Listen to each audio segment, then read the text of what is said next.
Hello, everybody, and welcome back down here to the Gamer's Den with me, your host, Jordan, Master of Lore and Storyteller Extraordinaire. With me again today is my Drulius co host, Nora, Junior Storyteller Extraordinaire and DM in training. Now, today, what we wanted to come and talk to you all about was something that's a bit of a divisive thing in the gaming community when it comes to these tabletop games, and that is using alignment systems. Most commonly, at least from my experience, these are typically found in the D20 games published by Wizards of the Coast, Dungeons and Dragons, and D20 Modern, and things and games like that. But they do make their way into other game systems from time to time, and they're divisive because, well, the rules and implementations for the alignment systems have always been a little bit, well, not always, but initially, especially in third edition and the like, they've always been a little bit too hard and fast and lacking in a certain amount of flexibility that's required for depicting realistic characters and people. Isn't that right, little one? But what we're going to talk about today is just how I regard the alignment system and how I make use of it over the course of play throughout various game systems. And let's start out by talking about what exactly the alignment system is. Alignments are kind of the general guidelines for how your character acts and looks at and interacts with the world. As it starts off with the good and evil spectrum, going good, neutral, and evil. And then there's also the law and chaos spectrum. Are they lawful, neutral, or more chaotically inclined? Basically, does your character have any regard for the laws, rules, or traditions? Or do they just fly by the seat of their pants and don't really pay attention to the laws and view them as binding and restricting? Or is tradition just such a stifling thing? Good, neutral, and evil are pretty self-explanatory. Does your character genuinely try to make the world a better place? Do they make an effort to not do harm to others? And not only that, do they make an effort to help others? Or are they lying, conniving, mischievous? Mischievous kind of falls more into a neutral set, but you get the idea. Are they an evil being? Do they go out of their way to inflict harm on others or work to mainly enrich themselves and think only of themselves? And so by combining these two separate axes of good, evil, and law and chaos, we come up with 9 separate alignments. First of which is lawful good. Then we have neutral good, chaotic good, lawful neutral, true neutral, which true neutral is basically dead center on everything. They're neither really good or evil, and they're not really inclined towards law or chaos. They're just right smack dab in the center of all of that. And then you also have chaotic neutral. Then you have lawful evil, neutral evil, and chaotic evil.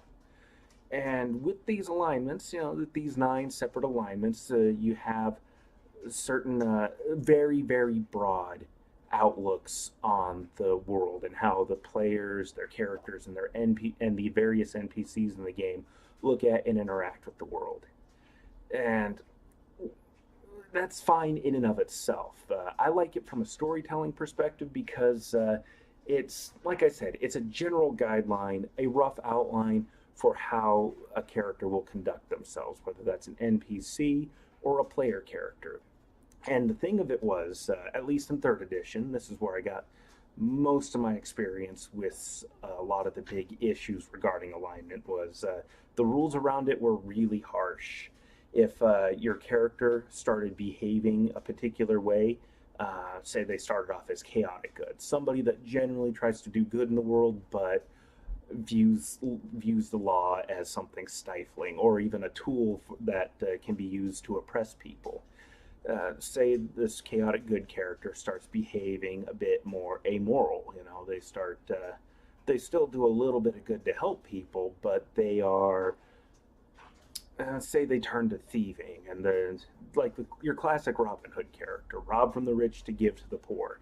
Somebody that breaks the rules, but is doing a really good thing, helping out the poor, providing money and help to the poor people being oppressed by a cruel, tyrannical tyrant like Prince John, the phony king of England, and his overly harsh taxation on people. He was definitely lawful evil, a lawful evil archetype, very much above all those worthless little peasants. They should be working for him and providing for him and paying their taxes. He's the king. These are the rules, and the rules have to be followed, and they're enforced by the Sheriff of Nottingham.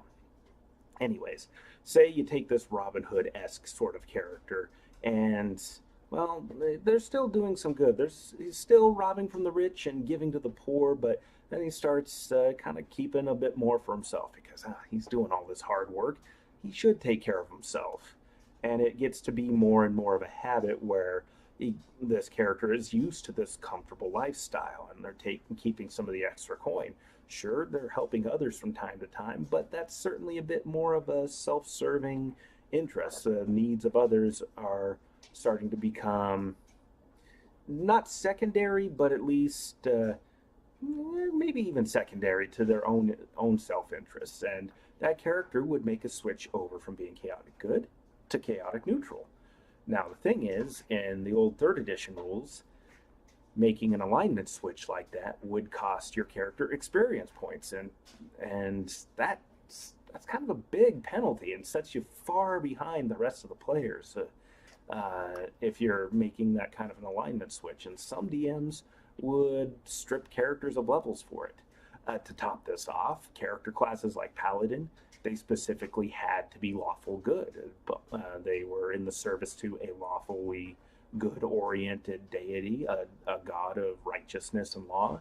And if they began to act in a way that was contradictory to their alignment, that they had to strictly follow along with a strict chivalric paladin's code, they would not only lose their access to their abilities for a day or a week, or would have to complete quests of atonement, or they could potentially lose their ability to act as a paladin in any way, shape, or form. They could potentially permanently lose their abilities, which is a massive hindrance for the paladin class.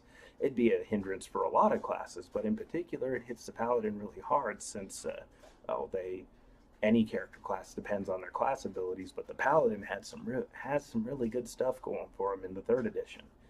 And that's pretty harsh, especially since there's that class alignment limitation as well too.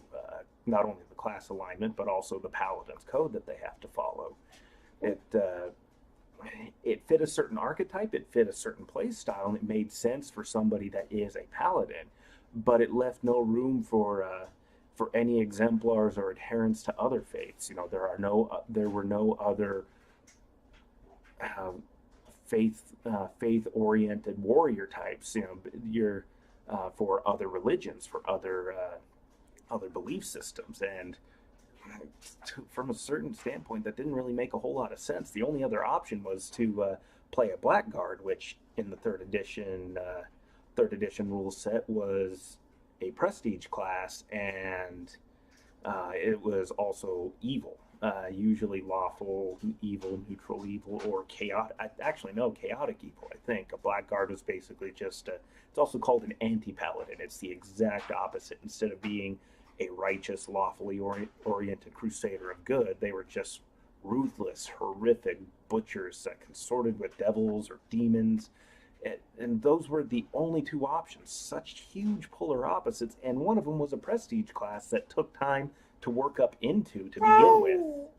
I know, it's frustrating. And so, again, 3rd edition didn't really have a whole lot of these options available until they started releasing a bunch of supplemental books. But those got all...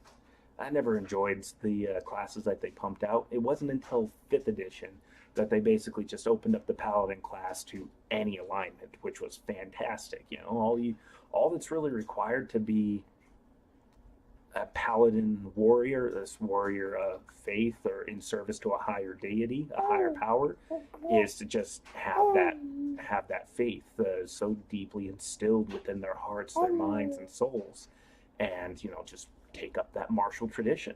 That's all it takes to be this kind of a crusading character, and it can be applied to any sort of faith, which makes a certain amount of sense. It's not just lawful good deities that would have access to these kinds of warriors. Any other deity would want to channel their power through these beings that would devote their lives to their service. And another example of the third edition rules kind of being a little bit weird when it came to alignments and character classes were monks.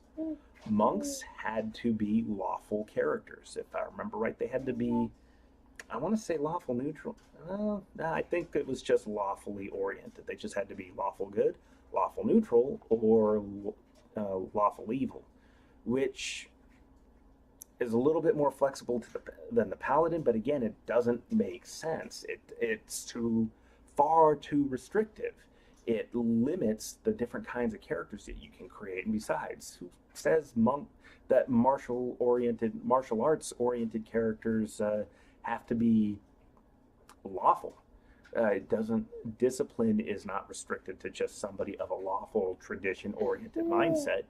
Certainly, those kinds of those kinds of monks, those kinds of martial arts, kung fu monks do exist. And the Shaolin monks, I definitely think of them as a lawful neutral organization, especially with the emphasis on tradition that they place, respect for their elders and masters, and just the rigorous amounts of training that they could put themselves through. Definitely a lawful neutral organization, but by and large, that's only a small facet of what you could find as far as the different kinds of warriors and fighters you could face from all these different martial arts traditions.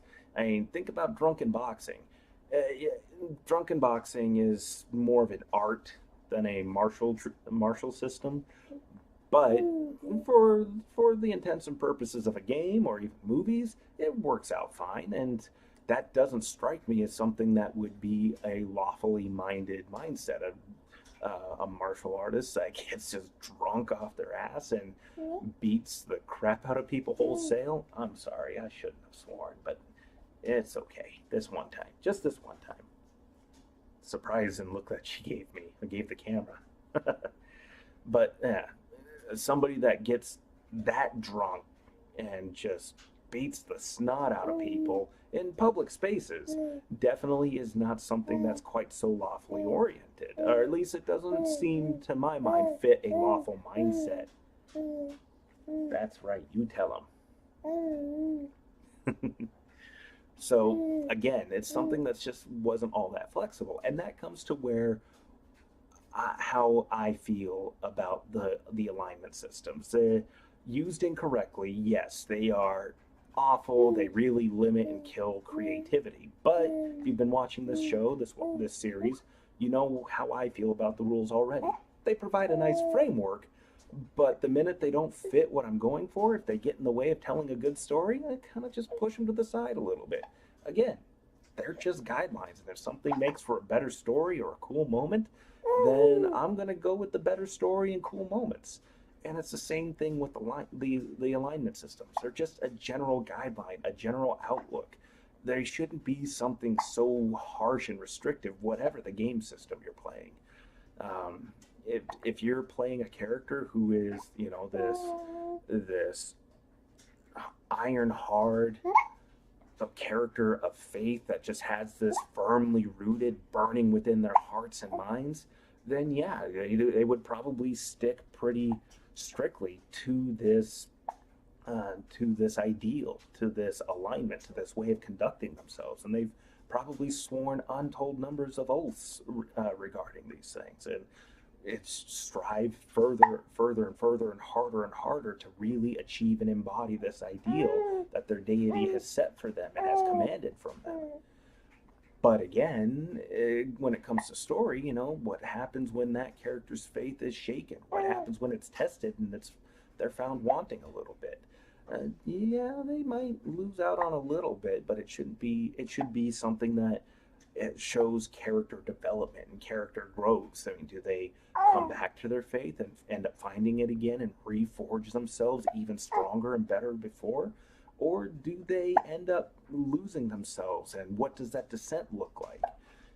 what does that descent away from that faith looks like? How does that transition happen? And just both of those sound like incredible story and character arcs to me. It'd be incredible. And again, the alignment system being used to penalize people who make these transitions just seems a bit unfair to me, and I generally ignore that.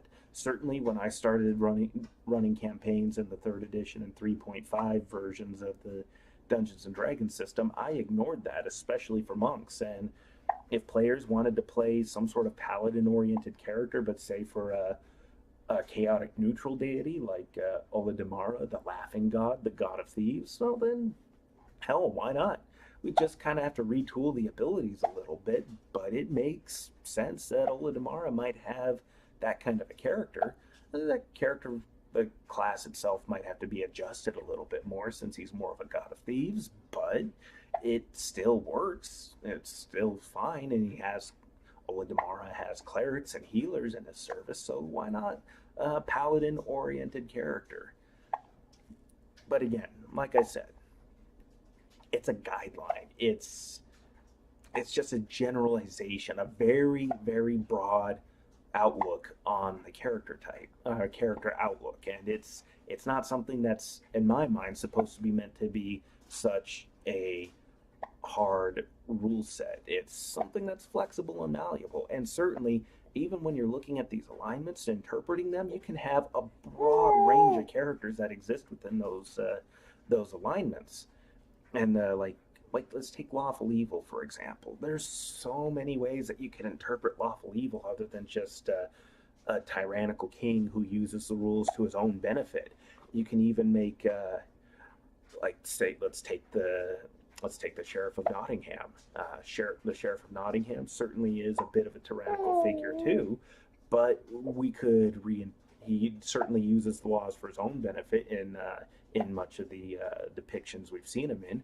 But we could reimagine him a little bit to where the sheriff is a character who just follows the rules and follows the commands of his king, regardless of how distasteful they may be. That's his king. Doesn't matter that this is an evil act he's ordered. His king has commanded it, and it will be done. That's definitely a lawfully oriented character, and it's a lawfully oriented character who is dispassionately carrying out an evil edict, an evil command from his tyrannical king. And certainly it is an evil act, executing people that defy him, throwing people in the stocks that aren't paying their taxes, or even eventually executing them, chasing down people who are providing aid and refuge to those that are dodging their taxes, chasing after that Robin Hood character.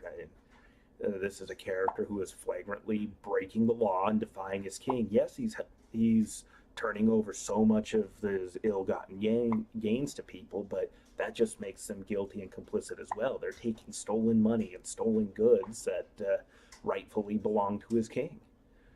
It's a different way of looking at that character within the lawful scope of the lawful evil alignment that lets us make him just a little bit more interesting and gives us a different take on him. And you can do that with any of the alignments, and it just goes to show that it's something that should be broad and flexible. It's a tool to be used, not a weapon to punish your players. And if you're the kind of DM that wants to do that, you do you. Good on you, I suppose. Hopefully your players are the kinds of people that don't mind that, but generally, if you're being that much of a jerk and using every single tool at your disposal, including alignment systems, to just punish players and make the lives of their characters hell and cripple them at every single turn, you're probably not going to find a whole lot of gaming groups. It's something that should be fun and light, and certainly get into it and put time and effort into it if you want. But again, the alignment system, in my eyes, is something that should be used loosely, be flexible with, something that you can use to interpret how your characters look and behave, how the NPCs look at life and the nature of the universe existence, or their own lives, and how they behave and conduct themselves accordingly. And when those alignment transitions start to happen, start shifting them and start exploring why their behavior is shifting. You know, what's happened to cause them to, change alignment a little bit. One thing I will say regarding alignments, and this is where I do believe it is useful for DMs to make use of, is when there's just crazy drastic shifts in how characters behave. You know, if somebody has started off making a paladin, let's keep going with that example, a lawful good paladin character, and they immediately start murdering people and stealing and raping and pillaging and burning everything down, that's where you go, hold up, hold up, hold up. What, excuse me, what is this? This is chaotic evil through and through, or at the very least, neutral evil. What are you doing? You're supposed to be a paladin. That's when you kind of rein things in. But again, that's a situation where you'd rein, well, anybody, unless they're playing an evil character to start with. But if they start behaving in drastically contrary ways, that's when you kind of rein them in and try to get a handle on things a little bit, but not flagrantly punishing them for no reason or for these little things.